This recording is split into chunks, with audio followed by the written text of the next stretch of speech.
Okay, it's the marking period here in the NBA because we say it is here on Globe 10.0. I'm Kevin Dupont, here with Adam Kaufman, and we're going to grade the 8-12 Atlantic Division leading Boston Celtics, which means 8-12, they're leading the division with a 400. What's your grade, Adam Kaufman, for a 400? I know what a 400 would have been for me back in high school.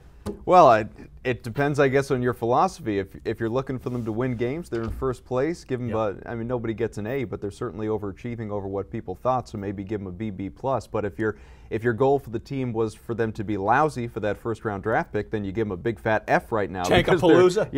They're not on their way to that right now. Rajon Rondo, while he's still a few weeks away, according to Danny Ainge this morning on the radio, he's only getting healthier. It's fact of the matter is, it's a bad conference. It's a bad division. There's a lot of bad. Just like they have a good coach. Yeah, they have a good coach, and there's a lot of bad teams, and the Celtics are one of them. Right. From what I can see. And if we're grading specifically the coach, Stevens gets an A. No question about it. Okay. Well, I wouldn't go to an A, but I'd give him like the B in his name. I'd give him a solid B because of the 0-4 start. You know, those teams. Those first 4 games in the NBA. I know that, with a lot of redundancy at positions. But somehow win one of them.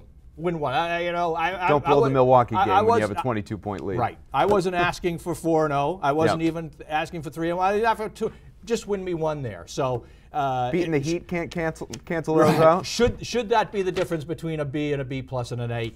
You bet it is a difference. I just think. But that said, the games I've watched, they're plucky. They've got. I'm not going to say they have grit yet, but I'm going to say they got heart. I like that. And there's a fine line, I guess, between grit and heart.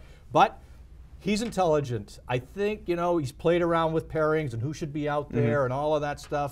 I don't drill down too deep on this NBA stuff, but I think from what I watch, it looks good. It looks like it's got some integrity to it, and I think that's what you have to ask at this point. Well, as you said, they have heart. They play for each other. They play for their coach. They seem to genuinely care. There have been a lot of late-game rallies when they've had early deficits. They've trailed in the vast majority of their games, and they've trailed mostly at halftime as well. So give them credit. Yeah, absolutely. Give him credit. Solid B for Brad.